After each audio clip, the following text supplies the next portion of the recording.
դեպքերից։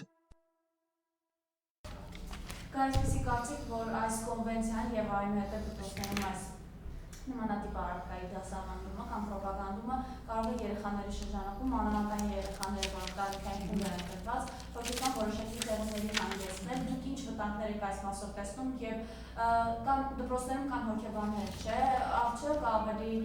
չգիտեմ ոնց կարող է դպրոցում կազմակերպել նման թեմաների հետ կապված դասընթացները եւ ոչ թե դինային նմանատիպ ճանապարհով կոնվենցիաներ ավելացնել։ Անդրադառնամ հենց մասնագիտական վերլուծությանը, առաջին հայացքից, երբ որ դիտարկում են կամ ուսումնասիրում են կոնվենցիան, կարծես թե ամեն ինչ դրական է եւ երեխաների պաշտպանելու միտում ունի, երեխաների ֆիզիկական եւ սեռական բռնությունից պաշտպանելու միտում ունի,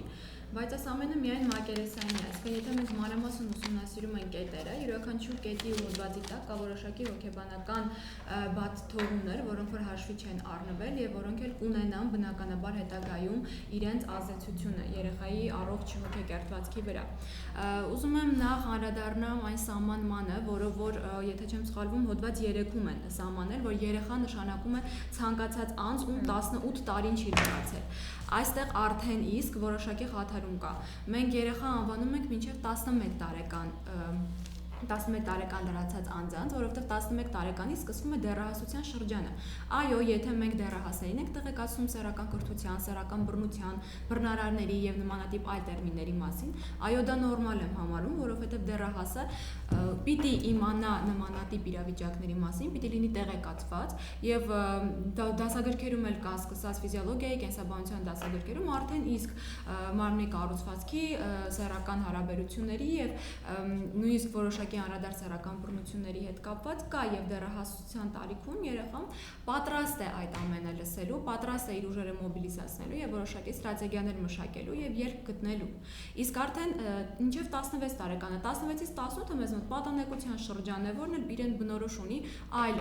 հոգեբանական զարգացման բնօրինակ ուներ։ Այս 3 փուլերը մենք ամբողջացնել եւ անվանել երեխա, արդեն իսկ մենք այստեղ որոշակի սխալներ ենք բնականաբար տեսնում։ Եվ եթե տեղեկացնել 3-4 տարեկան երեխային կամ 5-6 նախադպրոցական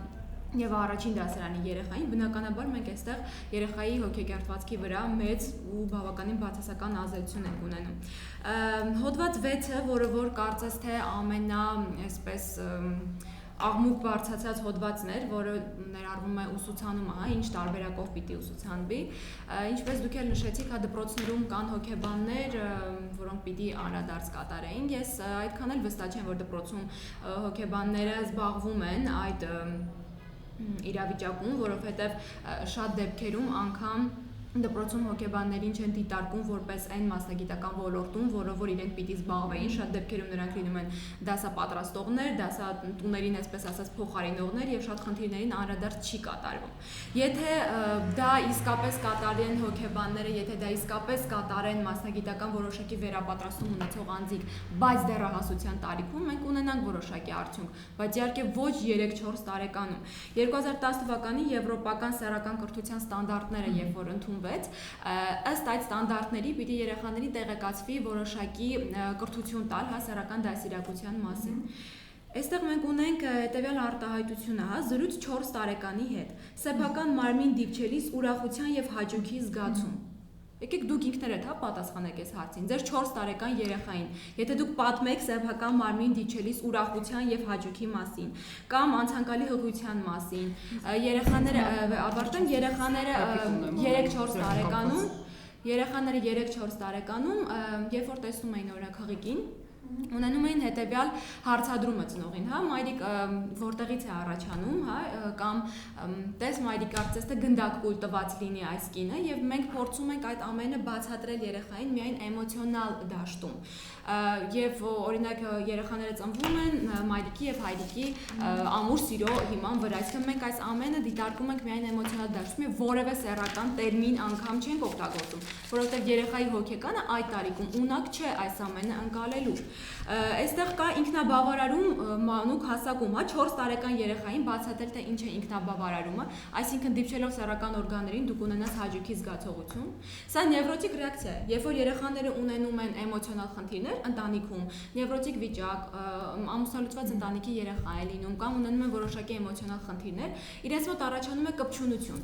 Դրա հետևանքով կարող է գիշերամիզություն առաջանալ, երեխան կարող է եղունգը կրծել, մատը ծծել, այդ ամենի նման նաև ինքնաբավարարումն է, անանիզմը, որով որ երեխաները այդ ընթացքում զբաղվում են։ Սա նևրոտիկ ռեակցիա է։ Ինչ է ստացվում, որ մենք արհեստականորեն, հա, երեխաներին դրդում ենք նևրոտիկ ռեակցիայի եւ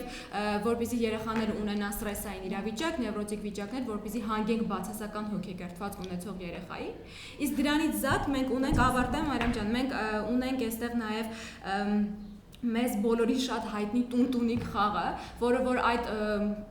ենթատեքստում, հա, ստանդարտներում կրթության սեռադասիրակման որպես սեռական խաղ է դիտարկվում, հա, բոլորս ենք անցել այդ փուլերով եւ բոլորիս երեխաներն էլ տունտունիկ խաղում են, բայց այդ տարիքում 3-ից 4 տարեկանում երեխայի մոտ սեռային նույնականացումն է նոր ձևավորվում, երեխան սկսում է տարբերակել իր սեռը, այո, ես տղա եմ, մյուսը աղջիկ է, բայց այդ ամենը կատարվում է դերային խաղերի միջոցով եւ դերային ճանաչողության միջոցով, այդքանով մենք սահմանափակվում ենք։ Իսկ եթե երեխային մենք սկսենք 5-6 տարեկանում ներկայացնել սեռական սեռական բռնարարների, սեռահպումների, հա, եւ նմանատիպ այլ արտահայտությունների մասին, իսկ այդ տարիքում երեխայի ակտիվ երևակայությունն է ամենազարգացածը։ Մենք ֆիքսում ենք երեխային այդ ամենի վրա։ Եվ երեխան իմանալով սեռական բռնարարների մասին, քանի որ նա չի կարող, ունակ չի ընկալել այդ արտահայտությունը, սկսելու է սոցիոֆոբիա առաջանալ։ Երեխան վախենալու է ցանկացած իր ճանապարհին հանդիպող մարդկանցից։ Էլի ստացվեց, որ մենք արհեստականորեն երեխաներին դրդում ենք ֆոբիաների, նևրոտիկ վիճակների, հա, եւ ինչի օրինակներ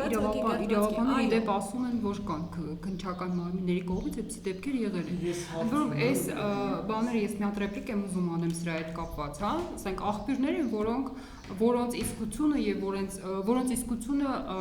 վիճարկվեց իշխանության ներկայացուցիչների կողմից եւ աբսուրդ է ուղղակի, ասենք դուք կարողանում եք օգտվել աղբյուրներից, մենք չենք կարողանում, մենք լեզու չգիտենք, մենք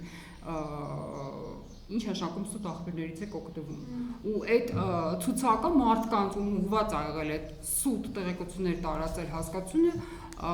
երբ որ վերցնում ես, ասենք դու անդրադառնում ես հեղինակավոր իրավաբանների, որոնք վաստակ ունեն իրենց հետևում թողած, անդրադառնում ես, սա վերաբերում է մի հսկական բանակ բաների, հոգեբանների, հա, կարելի է այդպես թույլ տալ։